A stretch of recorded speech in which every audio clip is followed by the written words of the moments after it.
1984-1988. Bueno, tenemos tres invitados a este conversatorio. Lo tenemos al licenciado Quiroga. Nicolás Quiroga fue docente en Cafayate, Salta, en la Merced, Paclín, en el ISEF, en la Escuela Janet Armstrong. Desempeñó funciones académicas en la Merced y el IES Juan Manuel Chavarría, en la Universidad Nacional de La Matanza, en el Centro Francisco Padre Ramón de la Quintana. Además, tuvo funciones públicas, fue ministro de Educación de la provincia de Catamarca, director nacional de la Educación Superior, también estuvo en la Secretaría Técnica en Políticas Universitarias en el área de evaluación de la calidad. También tenemos invitado al magíster José Ariza, que es profesor, licenciado en Historia y magíster en Ciencias Sociales, docente en diferentes escuelas del medio, actualmente docente e investigador en la Facultad de Humanidades, UNCA, desempeñó funciones académicas y también funciones públicas, fue ministro de Educación de la provincia de Catamarca.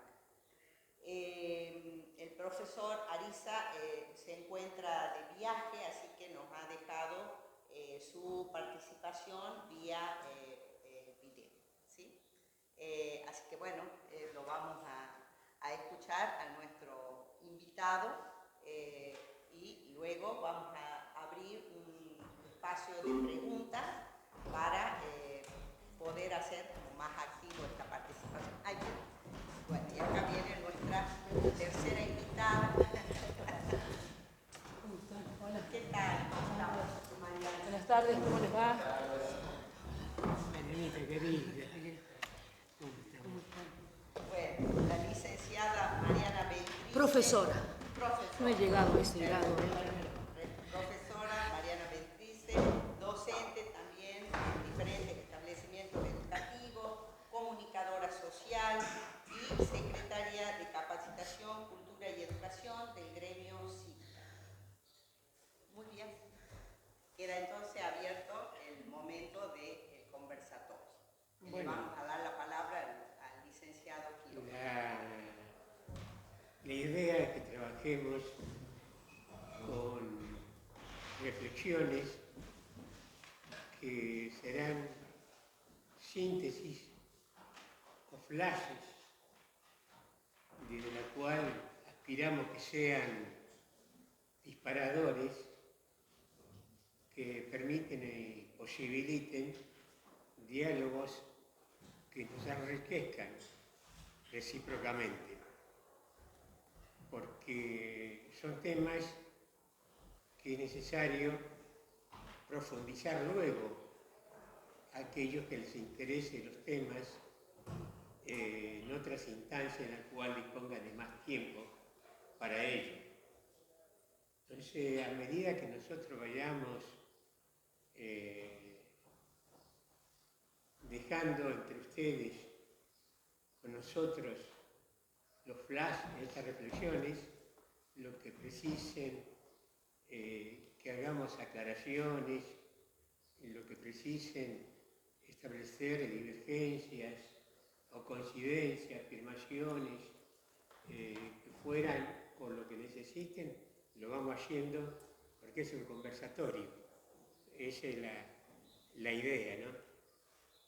Bueno, yo voy a comenzar expresándole que hubo dos instancias históricas que de una manera u otra creíamos de que la humanidad ya no tenía instancias de asombro, de incertidumbre, algo que la conmoviera.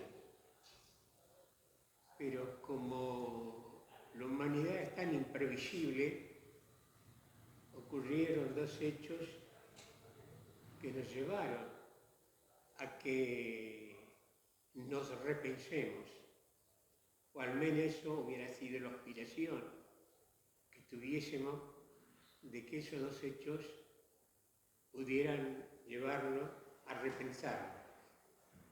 Uno de ellos fue la caída de las Torres Gemelas, que significó un golpe extraordinario, no digo por lo positivo ni por lo negativo, sino por el hecho en sí mismo de ser extraordinario, porque el mundo financiero internacional estaba equilibrado. De pronto, del centro mismo, del centro financiero internacional, se cayó todo lo que se tenía como permanente y hubiera sido el fin de la historia financiera y económica internacional. El otro hecho, yo estaba viendo la televisión, vivía en Buenos Aires, en la estación de servicio ESO, en la Junín y Güemes, y veía en la televisión cómo se estrellaban 3 aviones, pero pensé que era una ficción. No me imaginé nunca el significado trascendente de lo que fuese realmente. Y luego fue lo del COVID-19. El COVID-19 me encontró también viviendo en Buenos Aires. Viajé por una cuestión de salud un 20 de febrero y el 6 de marzo me hicieron la intervención quirúrgica por la que yo fui, y el 12, mientras viajaba de Buenos Aires a Catamarca, escucho la novedad de que se había decretado la pandemia con todo lo que sabemos que eso significó. Ambos temas, hablando ya contrafáctico con el diario del lunes, pensamos de que iban a impactar, al menos en el contexto de la condición humana, pero nos permitió develar cómo vivíamos, cómo nos encontrábamos, y nos develó también que estábamos sin rumbo, sin caminos. Esto a nivel contrafáctico. Descubríamos que mientras el hombre aspiraba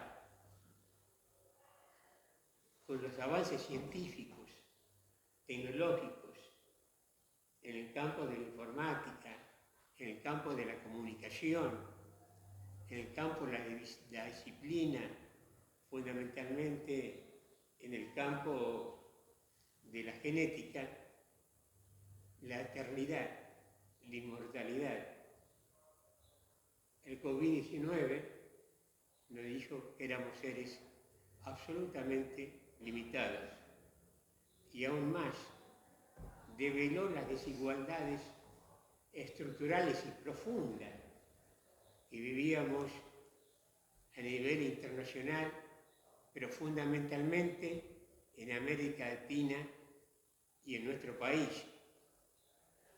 Descubrimos que los avances científicos y tecnológicos afectaban a 2 temas que son esenciales en toda comunidad.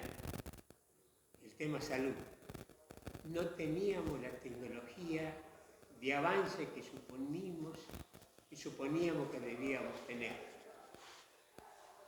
Se comenzaron recién a crear centros en los cuales, con las experiencias y conocimientos de expertos que veíamos en la televisión en forma permanente y sistemática, que diesen lugar al tratamiento de respiradores, pero respiradores que fuesen adecuados a la pandemia que ya se había instalado. Ahí teníamos una imagen de la desigualdad en la cual nos encontrábamos, siendo que creíamos que habíamos alcanzado la eternidad de los avances científicos y tecnológicos, fundamentalmente en el campo de la medicina y fundamentalmente en el campo de la genética.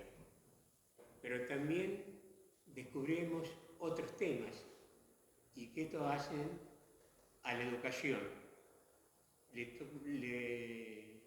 Nos tocamos dos temas fundamentales, la salud y la educación.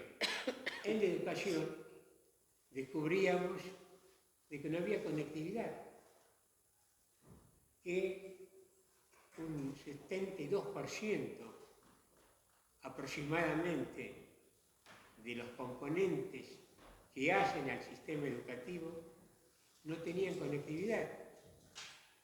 Me pasó algo muy particular. De allí nace una publicación que hicimos. Me pasó algo muy particular.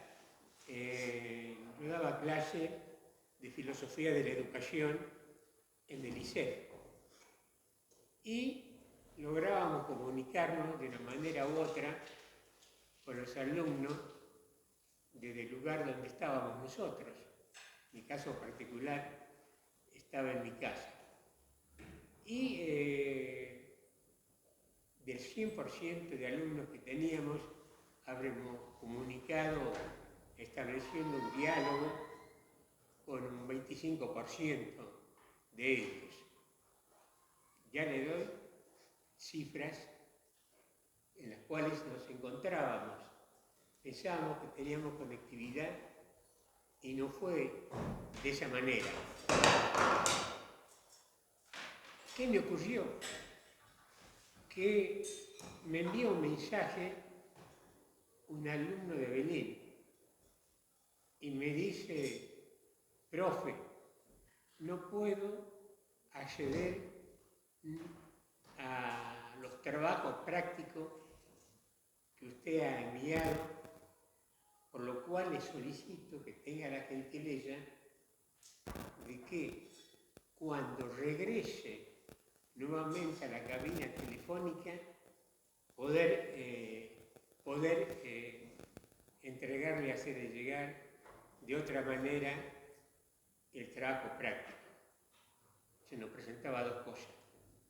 No tenía celular, tenía que caminar y andar kilómetros para llegar a una cabina telefónica y tenía que invertir sus recursos que habrá tenido para poder desde la cabina telefónica comunicarnos. O sea que tuve la vivencia personal que nos llevó a reflexionar sobre lo que nos estaba sucediendo. Escribimos una publicación que, junto con un psicólogo de la Orden Franciscana, que era la oportunidad de desatar anclas y liberar futuro. Bueno, a ver, lo conversaremos en otra oportunidad, esa publicación. Pero yo quiero significarle con estas primeras reflexiones, que teníamos la oportunidad de repensar, no desde las vocaciones y profesiones que ejercíamos, no desde los intereses que tuviéramos, sino desde la condición humana, fundamentalmente. Pero no estábamos en las mejores situaciones personales. Estábamos con lo que aún no fue tratado después de que pasó un tiempo ya demasiado de COVID-19 y de la pandemia, con angustias, con incertidumbres, con desequilibrios emocionales que nunca fueron tratados. Y eso afectó a la familia, afectó a la comunidad en general. Y pasó lo que no aspirábamos que pasara, porque teníamos expectativa de que fuese la posibilidad y la oportunidad de que no ocurriera lo que describe tan bien en uno de los mejores libros, Julio Cortázar, que se llama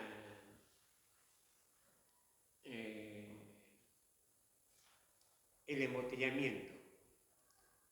Sucede que durante 7 días, en una de las calles adyacentes a París, se produce un embotellamiento, en los cuales se encuentran distintos sectores sociales, económicos, culturales, con diferentes profesiones y diferentes oficios. Entonces, aquel vehículo que no podía funcionar, había un mecánico que lo podía resolver. Aquella mujer embarazada que estaba por tener familia, había un médico que le posibilitaba el alumbramiento. De esa manera se fueron tejiendo en esos 7 días distintas formas de complementaciones solidarias.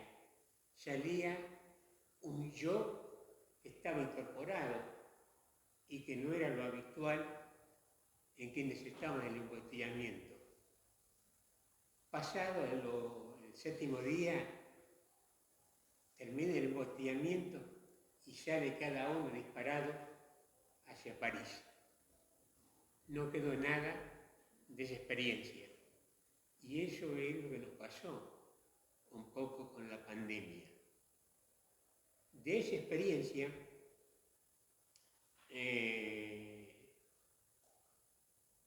decidimos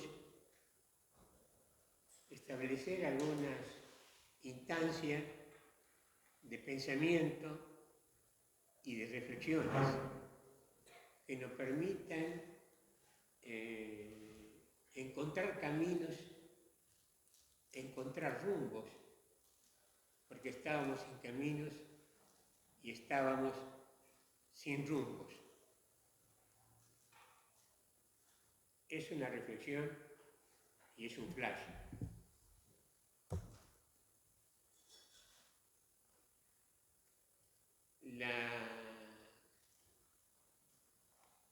A partir del 2016 se descubre que la educación es un simulacro. Cualquiera que quiera interrumpirme para dialogar o conversar sobre la frase que vamos expresando va a ser un gusto porque nos vamos enriqueciendo.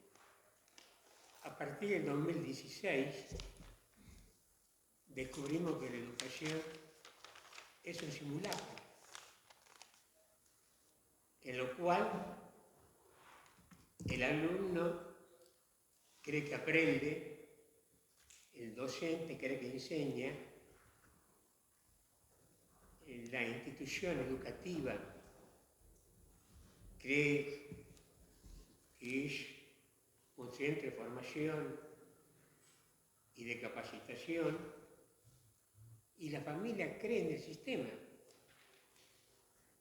que lo componen el alumno, el docente, los directivos.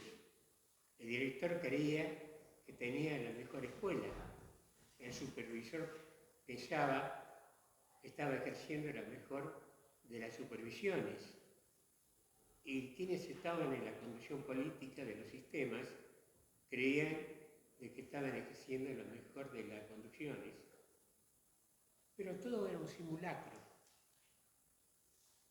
No se cumplía el proceso de enseñanza-aprendizaje en los niveles que una organización internacional llamada PISA establecía parámetros de evaluación de la calidad educativa.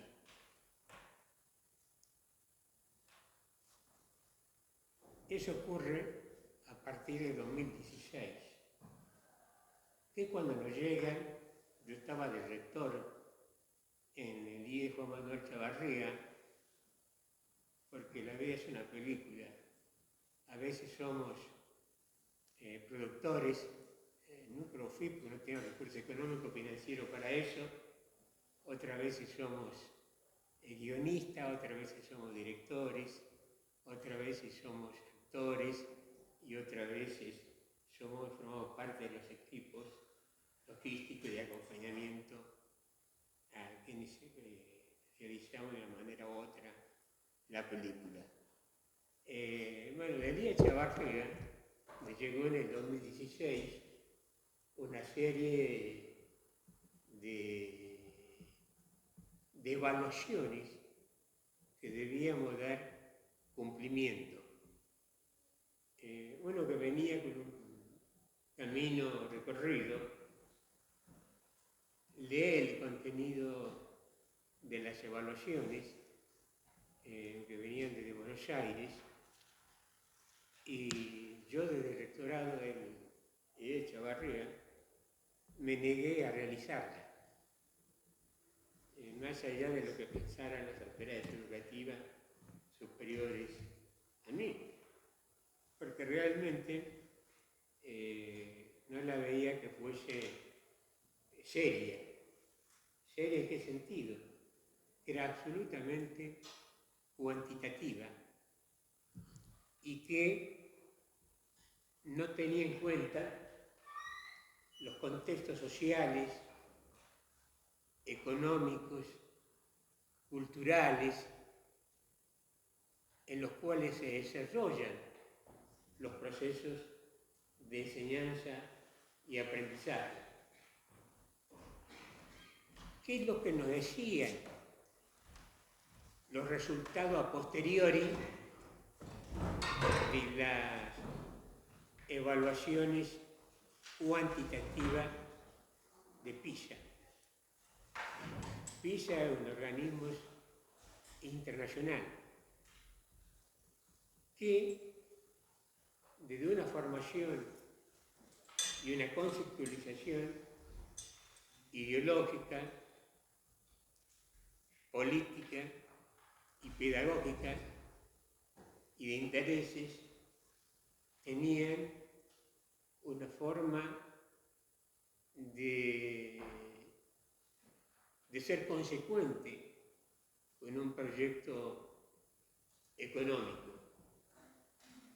Entonces, ¿por qué les digo de que descubríamos que la educación, algunos me preguntaran, ¿por qué la educación era un simulacro? Porque fuimos fuertes. Te dije que nosotros, como docentes, nos descubrimos de que era una ficción, que no sabíamos ni habíamos logrado los objetivos cuantitativos del aprender y de enseñar. Y eso comienza a darse en 2016 con las famosas evaluaciones en que van expresando cuáles son los países que tienen menor o mayor calidades educativas.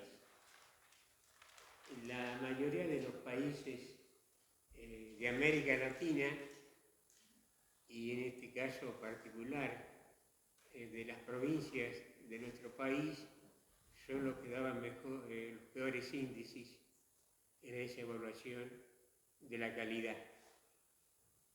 Entonces, ¿cuál era el planteamiento? ¿Y qué descubrimos?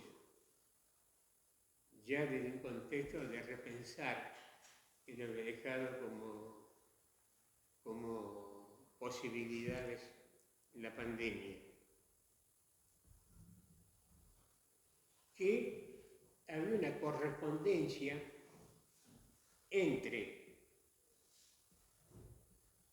las evaluaciones que establecía este organismo internacional llamado PISA en el gobierno de 2016 en adelante, con los niveles sociales, económicos de nuestro país. Y hacíamos un paralelo. No sabíamos leer, no sabíamos escribir, por eso digo que era una ficción. Lo que habíamos hecho 20, 30 años en la docencia, habíamos simulado, enseñábamos. Según la evaluación de PISA, no se había logrado ni el saber leer, ni el saber escribir, ni la lectura comprensiva. El planteamiento era otro. Primero, hay una alta coincidencia entre los resultados de la evaluación de la calidad de PISA con los niveles sociales y económicos de las jurisdicciones nacionales y provinciales. Teníamos y tenemos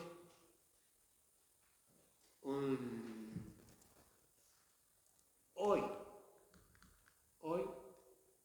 un 64% de pobreza e indigencia. Hoy. Y tenemos hoy un 12% de caída de alimentos. Entonces, ¿qué teníamos que pensar? Había dos fracasos.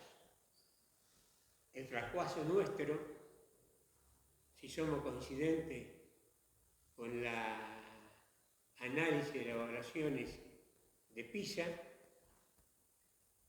o plantearnos el por qué, el para qué y de qué manera salimos de ello.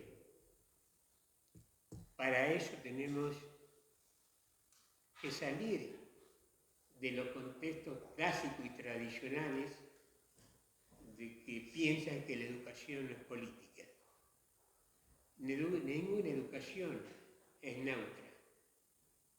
Toda educación se relaciona con la política, el poder, el Estado y la pedagogía. Toda educación se relaciona con la política, con el Estado, el poder y la pedagogía, pero fundamentalmente con la filosofía, que nos orienta a pensarlo al ser humano de otra naturaleza. Y si somos consecuentes con esta última reflexión, tenemos que pensar de que dos temas. Para poder escribir, para poder leer, ¿qué tenemos que hacer primero? ¿Cuándo mejor voy a escribir y cuándo mejor voy a leer? ¿Y cuándo mejor voy a comprender? Cuando pensemos. Si no pensamos, no podemos escribir, no podemos leer, no podemos comprender. Entonces, ¿cuál es la primera condición para poder escribir, para poder leer, para hacer una lectura comprensiva? Que se nos enseñen desde el nivel inicial a descubrir el mundo, a nombrar a mamá desde el pensamiento. Si no aprendemos a pensar, no nos pidan que en segundo, en tercer grado, aprendamos a leer y a escribir. Pero no únicamente tenemos y teníamos esa debilidad. Ese pensar, ustedes que están en la institución educativa como docente, como alumno, lo habrán escuchado muchísimas veces, el desarrollo del pensamiento crítico. Entonces, desde la formación de formadores, debiéramos estar que no únicamente sea un romanticismo en el cual nos quedamos con las expectativas del pensamiento crítico, sino que desde los comienzos de la educación preescolar se esté desarrollando primero el pensar y luego ese pensar crítico. Cuando nosotros hablamos del pensar crítico, hablamos no de la educación descontextualizada, hablamos de un sujeto. Y esto es otro de los conceptos valiosos e importantes que debe tener la educación. Considerar a la trilogía docente, alumno como sujeto. Y la temática como componente también de ambos sujetos. Pero no cualquier sujeto, sino el sujeto social. El sujeto social es quien, como educador, tiene que entender y comprender que él forma parte de contextos sociales, económicos, culturales, que se incorporan a su condición de sujeto. Cuando se incorporan a su condición de sujeto, ahí se transforma en sujeto social. Y si luego asume un compromiso de cambio y transformación, tenemos un sujeto social comprometido. Allí se produce los autores de Freire, Ariana Puigros, llaman la pedagogía y la educación liberadora. Eso desde lo pedagógico. Pero también ese sujeto social observa cuáles son las condiciones económicas en el cual se desarrolla su vocación docente y lo que debiera ser su profesionalidad docente.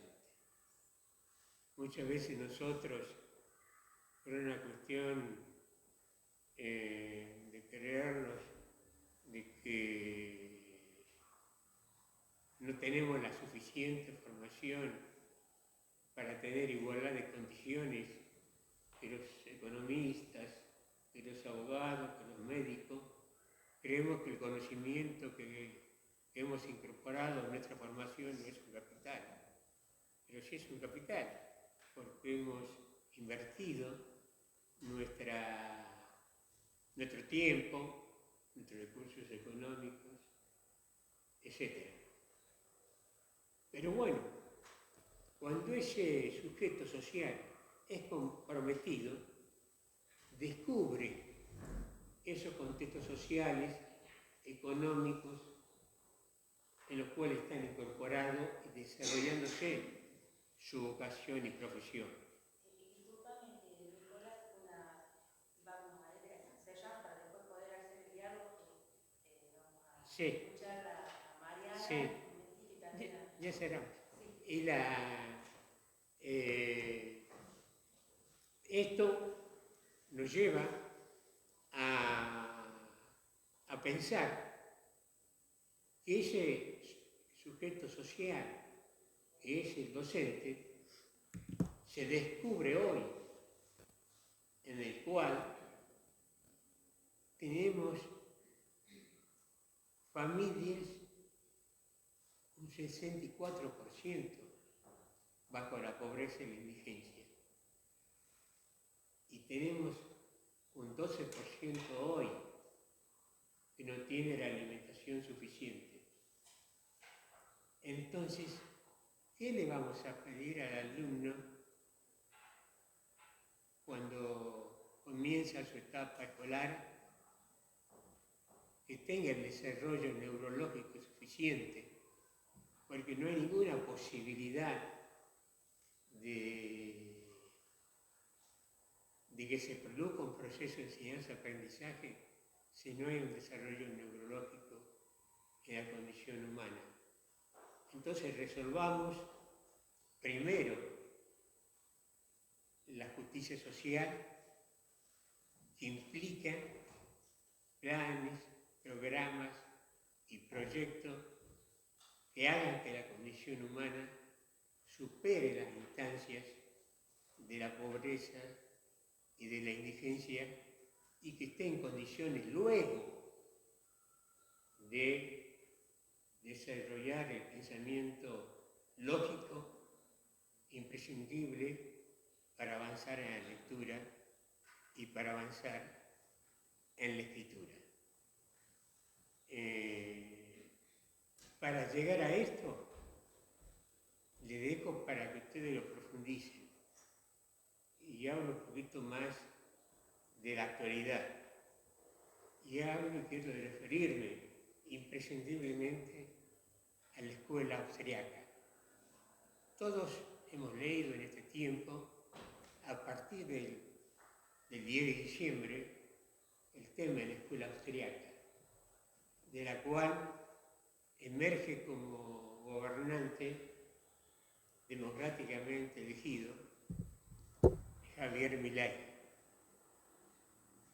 Yo me pregunto qué es la escuela austriaca, después de haber atravesado muchos años de la democracia. ¿Y qué descubro? Que desde la escuela austriaca se profundizan los individualismos metodológicos, porque se busca desestructurar los estados y porque se busca desestructurar los colectivos, que no haya proyectos colectivos,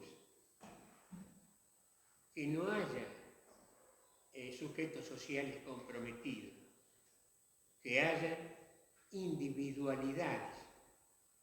Al haber individualidades, el alumno es un ser individual, no es una condición humana. El docente es un ser individual, no es una condición humana. Se avanza hacia lo más delicado que puede ocurrir, que es la desescolarización. Es el riesgo en los cuales estamos nosotros en camino de a que si fuera. ¿Por qué? La desescolarización no significa que no existan malas escuelas. Lo que va a existir son individualismos que cada uno con un sistema digitalizado de computación va a hacer la propia y va a aprender la propia. No va a haber una comunidad. Lo mismo va a ocurrir con los docentes. Entonces, se va a producir la caída del concepto de escuela como comunidad y se va a establecer un conjunto de individualidades que aspiran a ser y crecer desde sus individualidades, sin las solidaridades que hay como comunión en una institución educativa. Voy a un poquito para el cual... termino lo final. ¿Qué descubrimos este tiempo? Que las mismas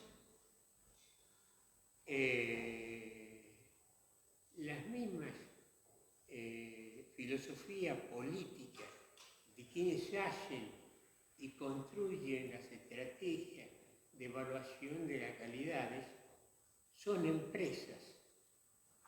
Esas empresas tienen editoriales. Esas editoriales venden programas. Y lo tenemos en Catamarca, ya como ejemplo. La municipalidad compró programas a una empresa para la formación y capacitación y digitalización. La provincia de Catamarca compró a empresas que se encarguen de la alfabetización. Los técnicos colaboran y aportan para ello. Es todo un paquete que ya viene incorporado en este proceso y se consolida, por último, en el Decreto Nacional de Alfabetización, en el cual, en sus considerandos, se establece cuáles son las causas por las cuales es imprescindible un proceso de alfabetización, de que no sabemos leer, de que no sabemos comprender, de que no sabemos escribir. Y para ello hay empresas que vienen con las recetas y las compran los estados. Y esto no es algo abstracto, lo tenemos en Catamarca. Yo saqué un artículo publicado en el diario, casi referido cuando vi que se me han comprado ese programa de la municipalidad y se me han comprado este programa interno de la provincia. Y esto está ocurriendo hoy, encargado de la alfabetización en provincias como Misiones, Entre Ríos. Son 3 provincias en las cuales hay 3 empresas que son encargadas, no que financian la alfabetización, sino incorporan pedagogos, filósofos, psicólogos. Ellos, como empresas, y hacen plan de alfabetización en esas 3 jurisdicciones provinciales. Y eso lo establece el Decreto de Alfabetización Nacional, al cual nos adherimos de punta a punta como jurisdicción provincial. Bueno, estamos abiertos porque hemos transitado 4 décadas, diferentes lugares. Los 90 en Catamarca, los 2000 en Buenos Aires, 2010, los 2000 en Buenos Aires y parte del 2010 en adelante en Catamarca. Estamos abiertos a lo que sea. Somos las chicas de las 4 décadas. ¿Ah? Somos las chicas de las 4 De las décadas. 4 décadas.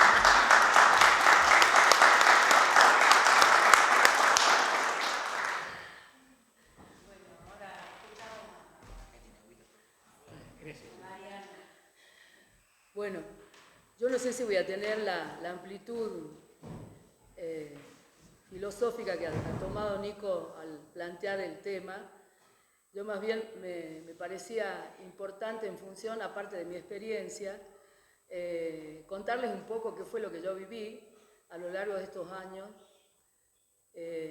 porque aunque me vean así súper teen, no tengo nada de teen, ya tengo 60 años encima y he podido vivir los 70 como estudiante secundaria, los 80 en formación universitaria, los 90 un poco también de formación universitaria, más todo lo que implicó después la etapa laboral, y siempre lo hice en el campo laboral, en la docencia, en las escuelas municipales de la capital, en formato técnico, pero también enseñando en las aulas. Así es que digamos que esa sería, amén de un asesoramiento también en algunas de las escuelas municipales del Valle Central, que dependían de municipios como Valle Viejo y Fran Alberto Esquiú, en eso de encontrarnos con colegas que asumían la gobernanza de las áreas educativas en los municipios del Valle Central y de tener conocimiento, porque en algún momento estuve a cargo del área de educación del municipio capitalino entre el 2004 y el 2007, fines del 2007, en la Dirección de Educación, lo que me permitió también acercarme a las realidades de la educación municipal en toda la República Argentina. Así que digamos que desde ese lugar les puedo contar cuál ha sido la experiencia y los procesos, incluso también de lo que pasaba en Chile, porque he tenido intercambios con los hermanos chilenos respecto de la educación municipal y cómo la han vivido ellos, ¿no? Que en relación a lo que yo tenía como experiencia aquí en el municipio de la capital era bien distinta, por dos razones, por cuestiones presupuestarias y por el modo en que los chilenos organizan la gestión y la cuestión administrativa a nivel escuela, que es bien distinta a la que tenemos nosotros aquí en la Argentina y particularmente en el municipio de la capital, aquí en Catamarca. Chile implementó la descentralización de escuelas en el año 78, empezó su proceso.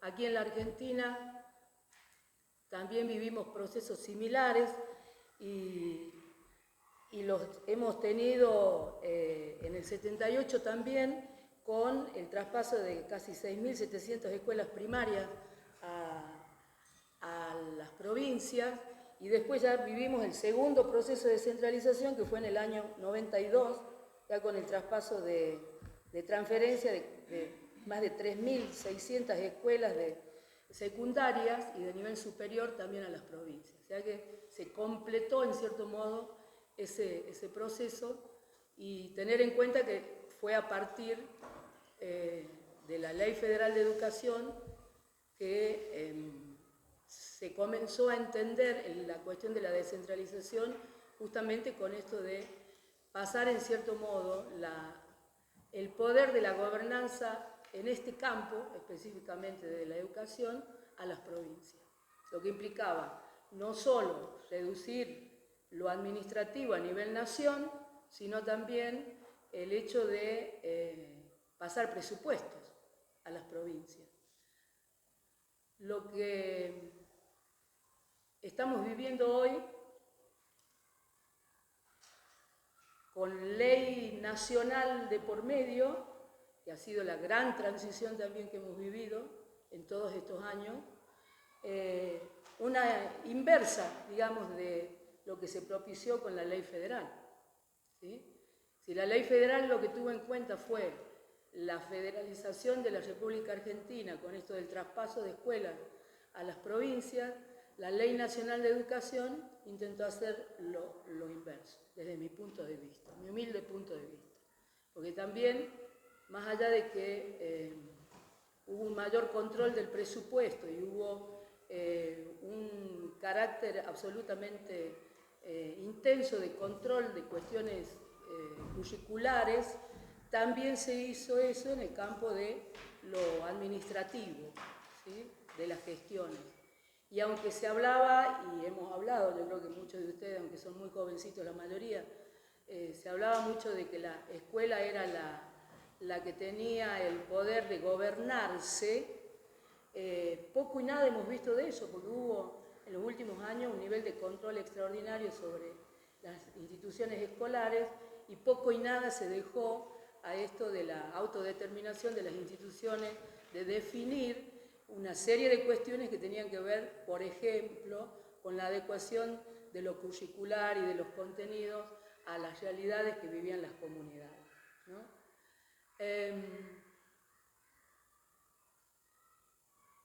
¿Qué hemos logrado hasta ahora con la descentralización?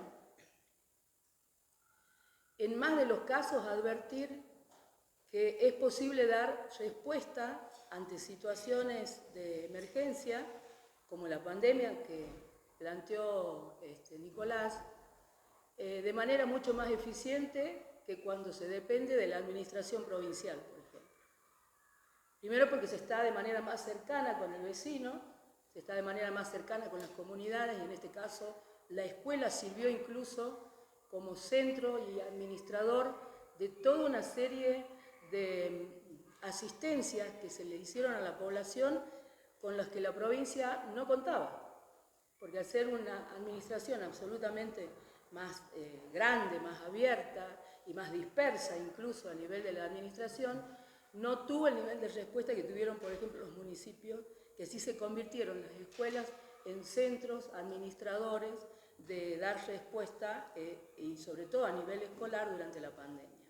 Al punto que los maestros, aunque muchos lo hicieron en el interior porque no había otra manera de poder llegar a los chicos, fue yendo a las casas. Los maestros estuvieron trabajando en pandemia y que ha sido la gran defensa que hemos hecho desde los gremios nacionales y provinciales respecto de la tarea de los docentes para poder pelear nuestros sueldos en las paritarias docentes.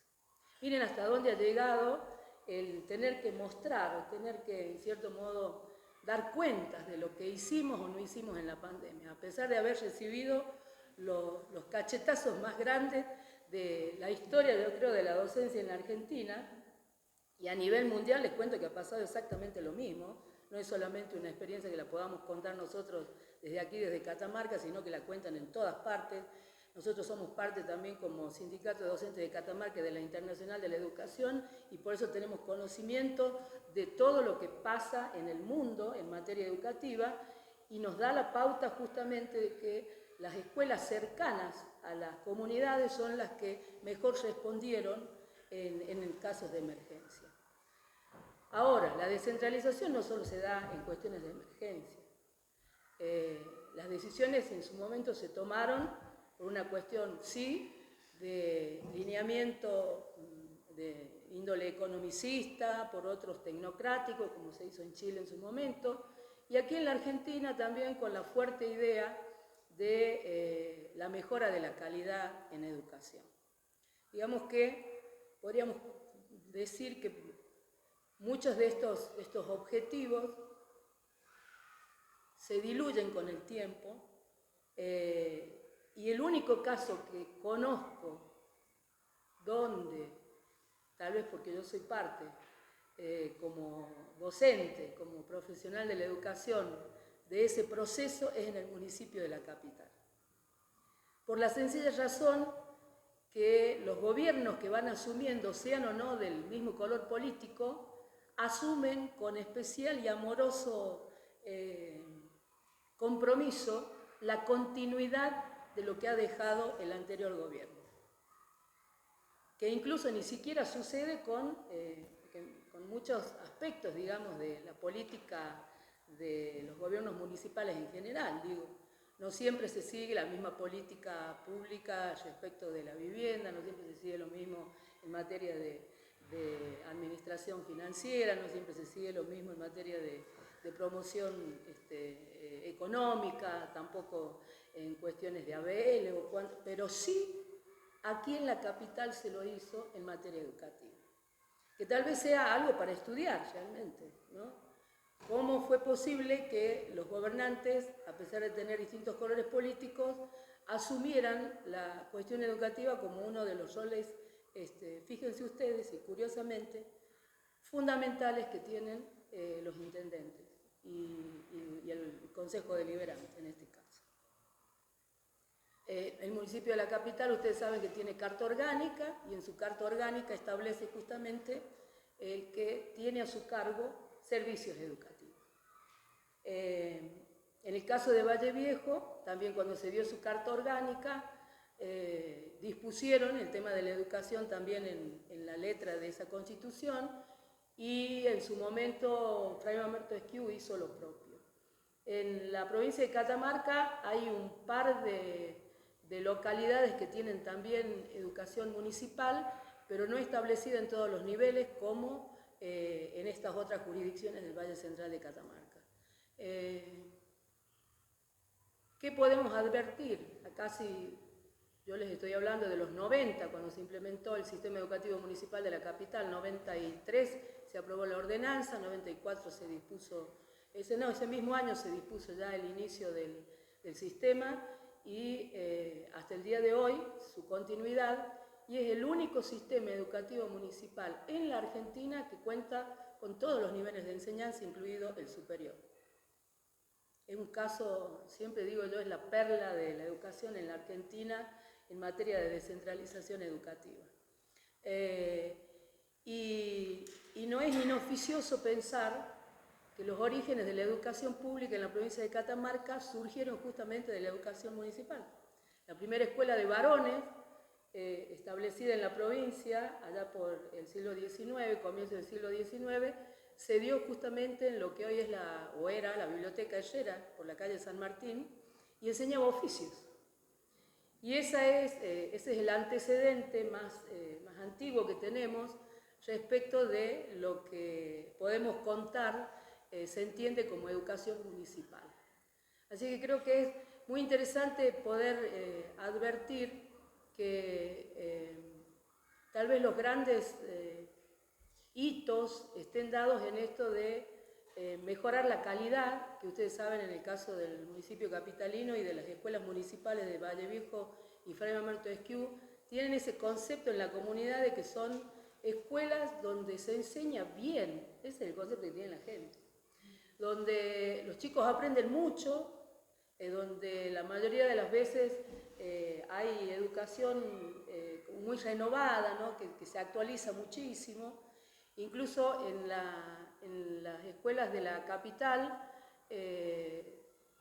fíjense ustedes, casi en parangón con las escuelas privadas, cuentan con pizarra electrónica, tienen internet en las aulas los chicos, incluso en la escuela número 1, que tuvo una renovación absoluta porque se trasladó a lo que antes era el mercado de abasto, cerca de OSEP, no sé si se lo ubican ahí, dispusieron hasta incluso mobiliario al estilo de muchas escuelas europeas que dominan esta mecánica o esta dinámica de la educación muy abierta, con mucho atravesamiento tecnológico y con un manejo por parte de la docencia de muchas herramientas novedosas en materia educativa, aunque los resultados en las pruebas de calidad no sean tan buenas como las que uno espera. ¿Sí? Porque digo, una cosa es lo que uno puede aspirar y otra cosa es lo que eventualmente las pruebas de calidad nos dan, y creo que se debe no a que tengamos malos docentes, sino a la falta de entrenamiento de la docencia en estas cuestiones de las pruebas de calidad PISA, porque no estamos acostumbrados a trabajar de esa manera. Entonces es un error de quienes bajan la política educativa a nivel provincial y municipal, ¿sí? No es por culpa de la docencia ni por culpa de los chicos, porque siempre hay que buscar un culpable, que tiene mi ley la culpa. Digamos, si vamos a buscar un culpable, vamos a encontrar siempre algún culpable. Pero acá yo creo que el tema es fundamentalmente advertir que hemos venido recorriendo una interesantísima modalidad de descentralización educativa que a nivel del municipio de la capital, no tanto en Valle Viejo, que acaba de hacer su traspaso, porque supuestamente no sabe cómo manejar el sistema, no así Fray Mamerto Esquiú, que cuidadosamente eligió qué cosas desarrollar dentro de su ejido, son resultantes educativas más que valiosas e interesantes que suman a esta noción de brindar educación, mejor educación, a ciertos sectores de la población, sobre todo vulnerables. La idea del ingeniero Brizuela del Moral en su momento, cuando generó el sistema educativo municipal en la década del 90, con un proyecto, y déjenme que la nombre porque merece ser nombrada, la profesora Claudia Yubal, que venía de la provincia de Córdoba, sobre la base de su proyecto se generó la posterior ordenanza de creación del SEM y a su vez el desarrollo durante muchos años con su dirección de lo que fue el sistema educativo municipal de la capital, que después ha tenido otros derroteros y, como digo, incluso cambios de gobiernos muy contrastantes, ¿no es cierto?, y con otra mirada, pero que continuaron con los postulados y los pilares sobre los cuales se estableció fundacionalmente el sistema educativo municipal de la capital. En este momento tiene cerca de 2.000 alumnos, distribuidos en todos los niveles. Hay 3 escuelas con nivel inicial, primaria, secundaria, y hay un instituto tecnológico municipal que hasta hace algunos años atrás tuvo la carrera de técnico superior en electromecánica, y que después, bueno, decidieron las posteriores gestiones, la primera de ellas del licenciado Jalil, actual gobernador de la provincia, no continuar con ese tipo de formaciones, pero sí las copió en 2 institutos que se abrieron con el calco absoluto de la currícula que tenía el tecnológico municipal, que era única en la República Argentina. La Tecnicatura Superior en electromecánica era una formación única porque la armamos quienes éramos docentes, y en su momento yo estaba como directora de educación, y la propusimos a la provincia y se terminó aprobando a nivel nacional, con CUE y todo. Entonces digo, en muchos de los casos esta descentralización nos da esa libertad para decir, nos hace falta tal cosa, le damos forma, gestionamos y logramos a través de los diligenciamientos necesarios determinados resultados. La mayoría de los chicos que egresaron de ese instituto fueron tomados inmediatamente por empresas del medio.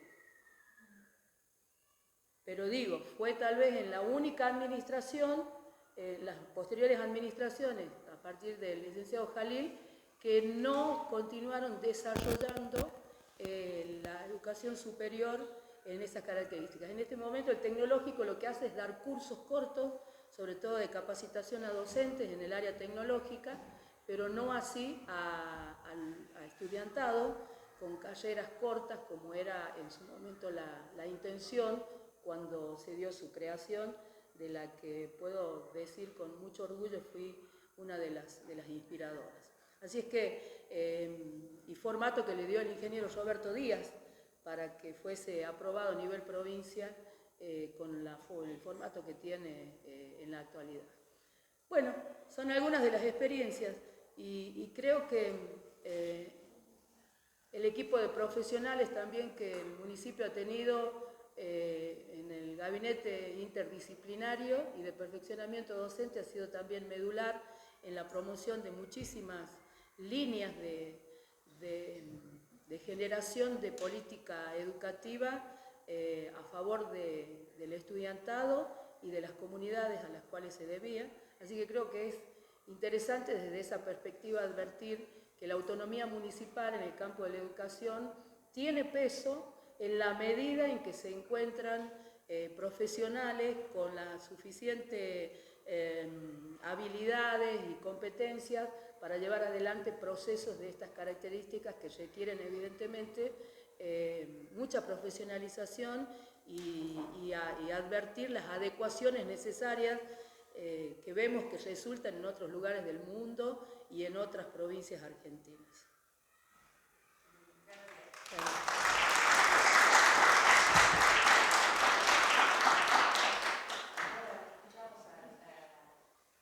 Un poquito para complementar lo de Mariana, con el cual coincido absolutamente la excepcionalidad que ha sido en el país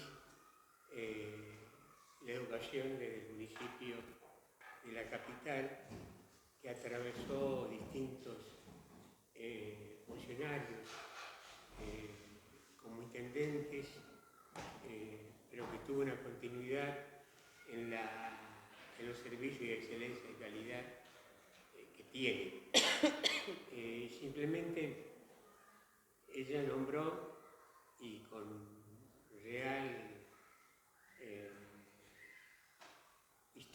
realismo histórico, dos países en los cuales inician los procesos de descentralización: Chile y Argentina. Ambos. Brasil también los tiene, Sí, en Brasil, escuelas municipales. Perú, Brasil, Perú, México los tienen. Fueron consecuencias de una política que buscaba desestructurar los estados nacionales Y mitigar los exiguos presupuestos que había para educación, hay que decirlo, eso. Por eso él plantea la cuestión del neoliberalismo. Yo lo advierto desde otro lugar, tal vez, ¿no? De el por qué se generaron las escuelas municipales en su momento en virtud de una necesidad de una población X que no tenía escuelas cercanas, poblaciones vulnerables como donde se generaron las primeras escuelas municipales que fueron destinadas a los hijos de los empleados municipales de la capital.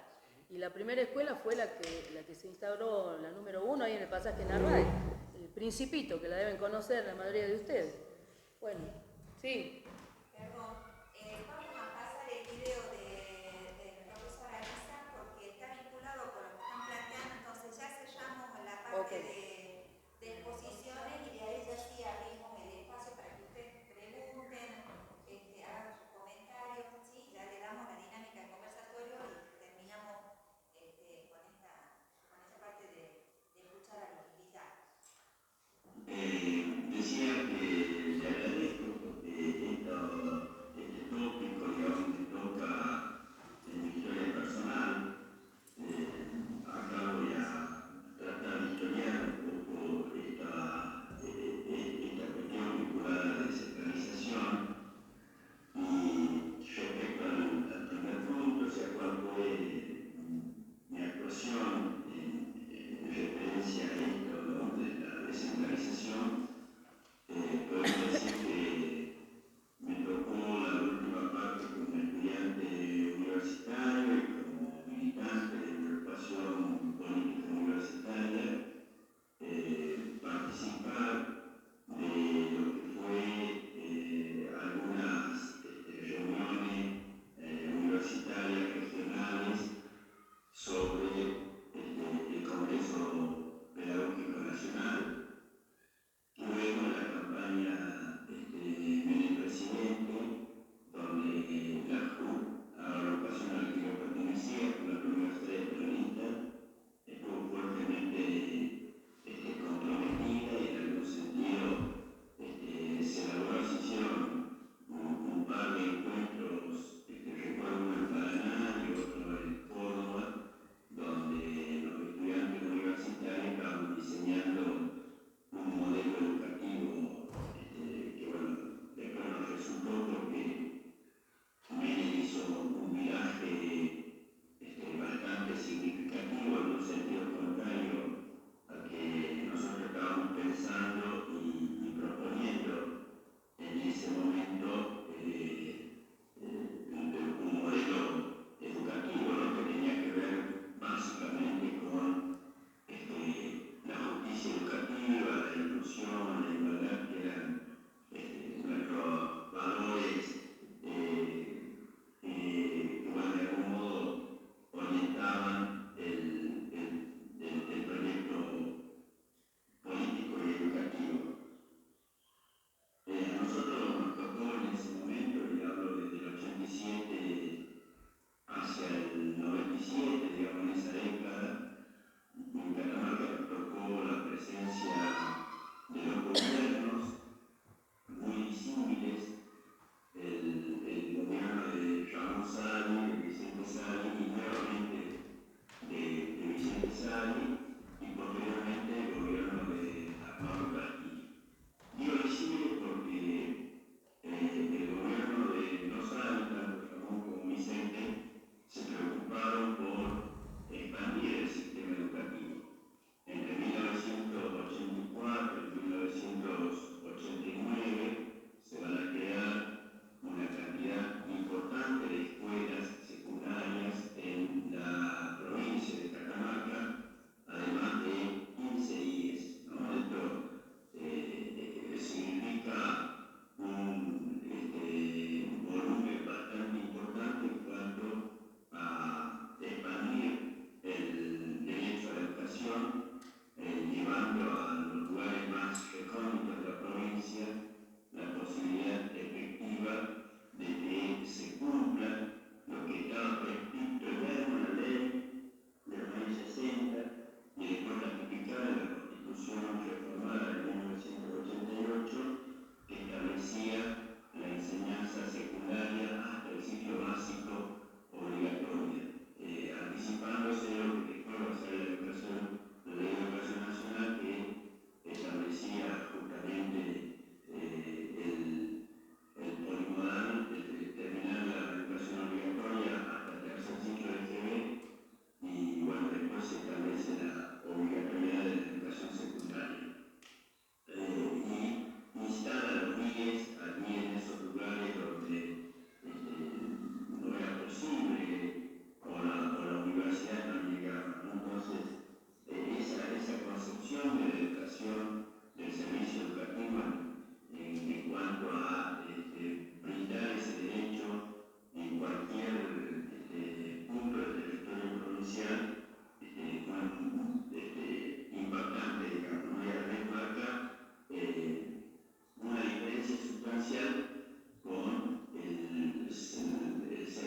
se utiliza para ocultar el ajuste en el sistema educativo. En 1992, por ahí por noviembre, diciembre, creo, Armando Castillo, en el marco de la firma de los pactos fiscales, de los acuerdos nacionales que tenía con el gobierno armenio, y Cavallo van a firmar la transferencia de la secundaria a los colegios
base de esa educación real básica era el polimodal, polimodal que no atendía los criterios tradicionales de la educación técnica.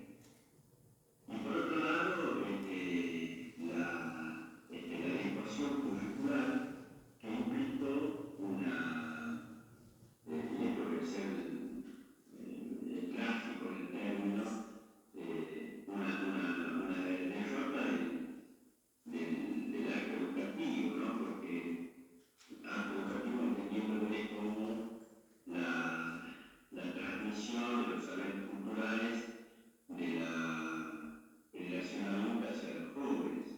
Y ahí esa tragedia se da porque justamente la escuela pierde el sentido orientador y funcional que lo tenía en un modelo anterior, ¿no? Entonces, yo creo que a partir de ese proceso, la escuela no recuperó el monopolio de la educación de la población, ¿no? Sí, cosa que estuvo muy presente desde la construcción del sistema estatal centralizado allá en el siglo XIX hasta justamente la dictadura y el menemismo, donde la escuela pierde esa capacidad monopólica de ser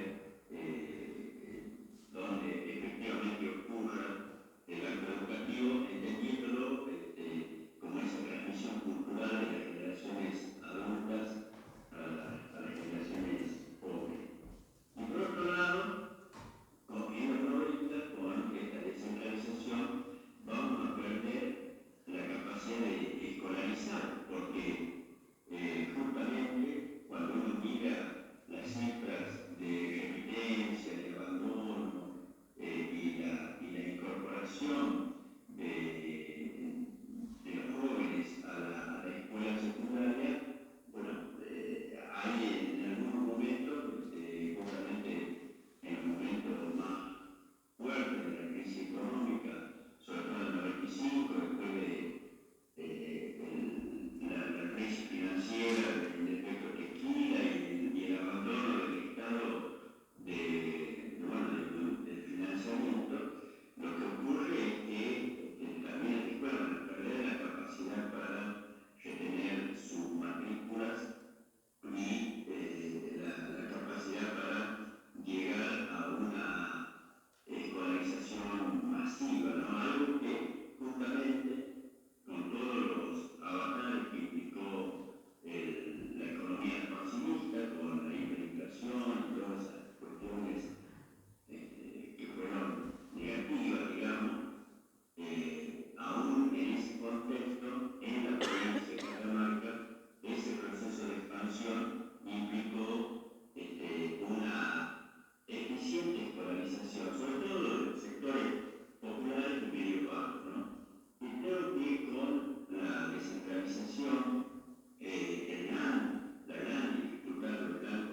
dos o tres reflexiones cortitas, para que demos lugar al resto.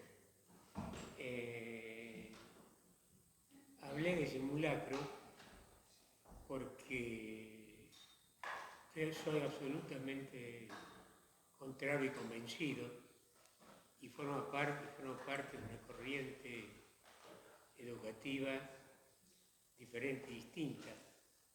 Muchos quienes están acá me conocen, mi vínculo y mis relaciones con Adriana Puigros, con Nicolás Trota, con Verónica Piovani, que tienen una visión diferente. Y decimos que a partir de 2016 no es casual que se instrumente los procesos de evaluación de la calidad a los fines de que se incorpore y se complemente con el gobierno neoliberal que se inicia con Macri, sin establecer ningún juicio de valor político, sino dando una visión. No es casual que se inicie con el gobierno neoliberal de Macri todo lo que se ha logrado en cuanto a lo cualitativo en el campo de la educación, con instrumentos de evaluación de la calidad que eran puramente cuantitativos.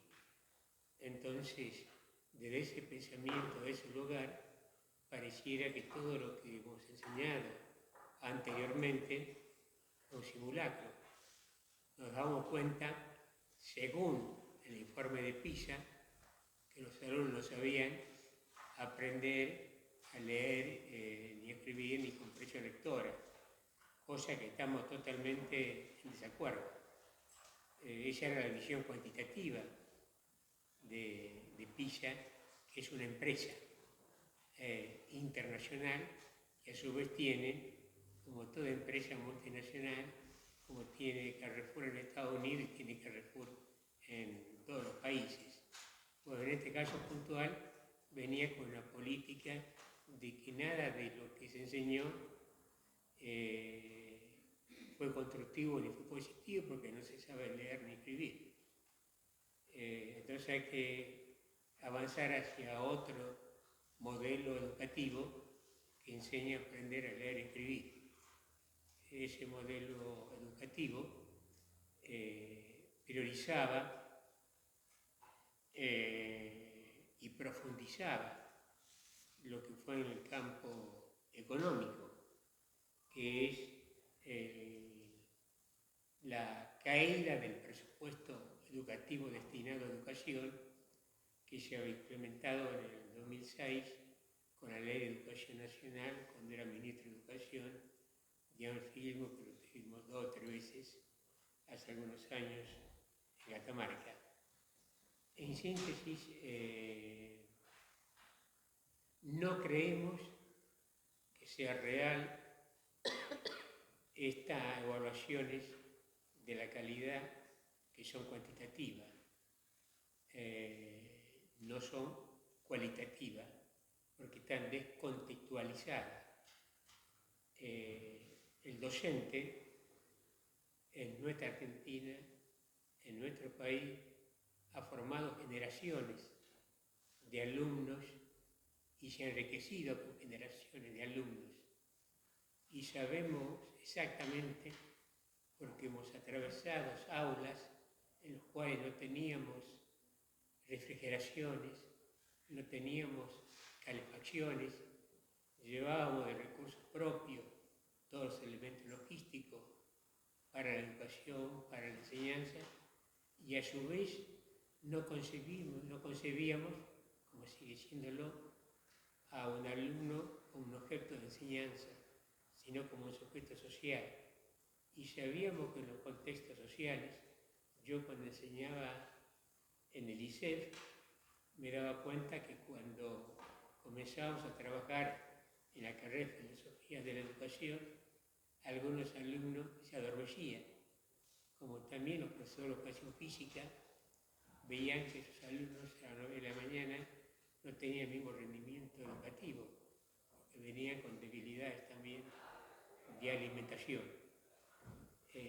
Vuelvo a expresar la valoración de la docencia. No estoy de acuerdo con una corriente educativa que hoy está prevaleciendo en la Argentina a partir de diciembre del 2010, del año pasado, asumiendo los errores que tuvo en los gobiernos anteriores, con que no hubo un proceso de enseñanza que permitiera que los alumnos se educaran, y lo que comenzó a verse a consecuencia de eso, el comienzo de empresas educativas pertenecientes a la multinacional de PISA, que entregaban programas educativos para aprender a leer y escribir. Hace 2 semanas se realizó en Buenos Aires un congreso nacional educativo, en los cuales casualmente estaban los mismos referentes que decían que la evaluación de la calidad de 2016 se había prolongado y se había empeorado hacia el 2023, y comenzaron la venta de programas educativos a través de las empresas, como también de las editoriales. Hoy ustedes van a las escuelas y ven los libros que han llegado a las escuelas del nivel primario para la alfabetización, y son todas editoriales que vienen ya como empresas que distribuyen comercialmente los libros que se elaboran desde PISA. Sí hago una valoración de y estamos absolutamente en desacuerdo con esta forma de evaluar la calidad. Y lo digo para que tengamos un espíritu crítico, coincidiendo o no coincidiendo. El Observatorio de la Educación Argentina y TECMA son las dos fundaciones que están detrás del proyecto político educativo de alfabetización en la República Argentina, y que se plasmó en esa última ley que sancionó hará 3-4 meses en la Argentina, ¿no? Disculpe, vamos a las 6, hay una conferencia central y algunas otras actividades en el marco de la jornada que tal vez ustedes estén interesados en participar, entonces por eso no nos queremos extender más en el tiempo. Nos quedan unos poquitos minutos hasta las 6, son las 6, casi las 6, nos quedan 6 minutos para las 6. Entonces, si alguien más quiere hacer alguna pregunta, y ya vamos sellando, para que hagamos posible que ustedes sigan participando de las demás actividades de las jornadas. Disculpen, pero No, para que hagamos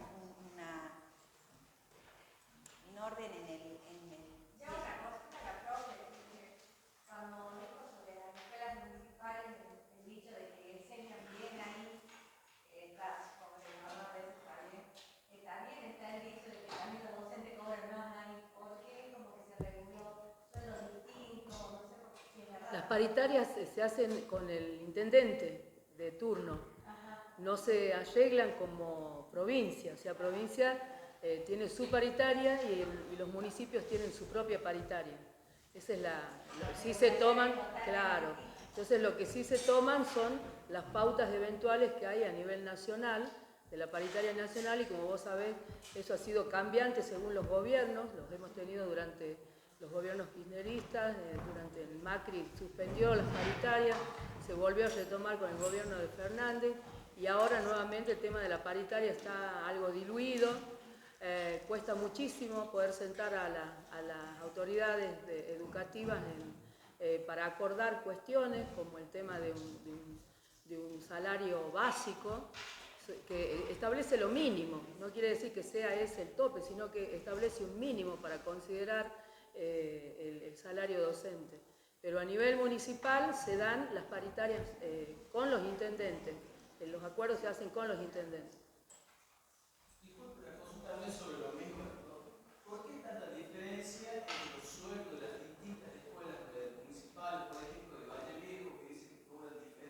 tiene que ver con el tema paritario, o sea, quiénes son los que negocian eventualmente los salarios.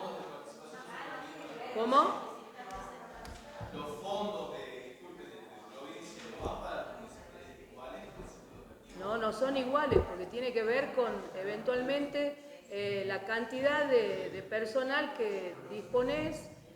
Hay un presupuesto de educación que se destina a los municipios, incluso el FONIT también proviene de Nación para pagar según la cantidad de empleados y las propuestas que haces a nivel de presupuesto, porque tiene que ver con eso.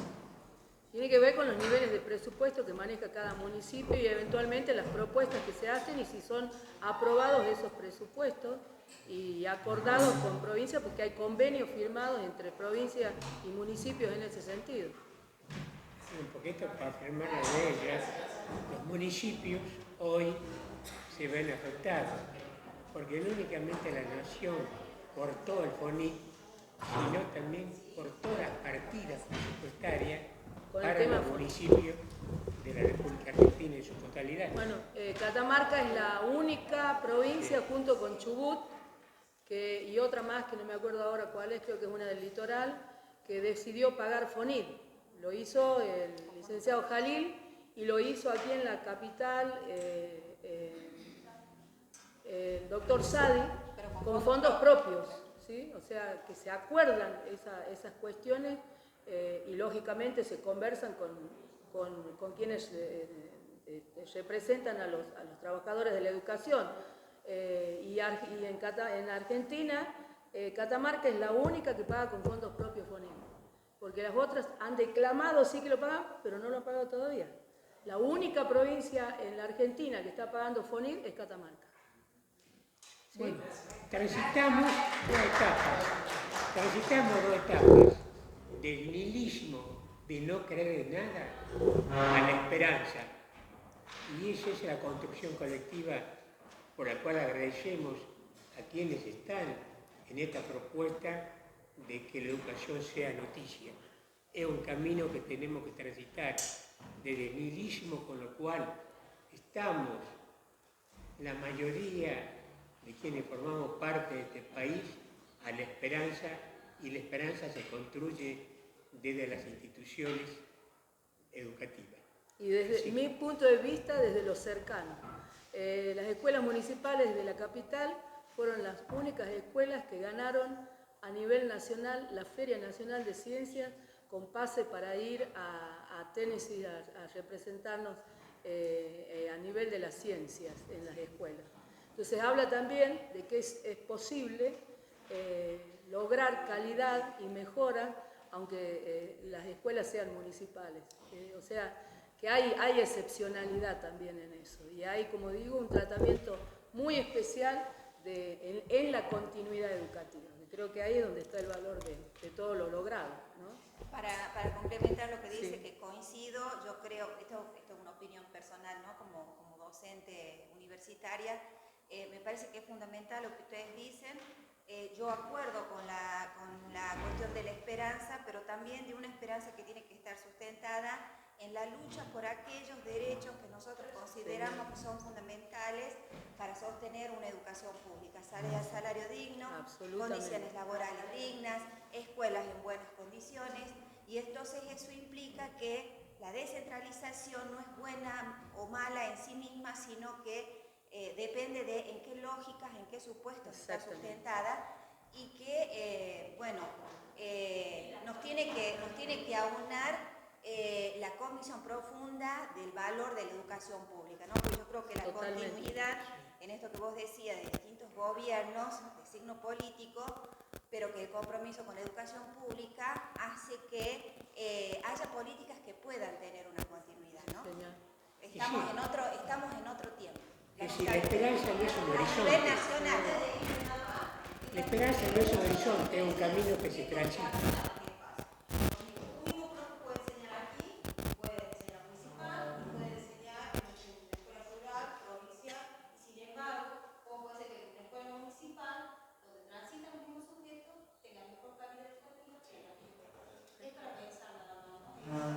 Bueno, agradecemos para estudiar a ustedes. licenciado Quiroga. Gracias.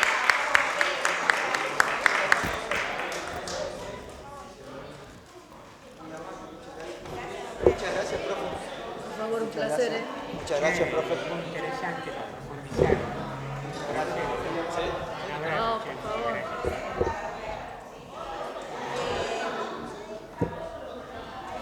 Muy linda. Anita,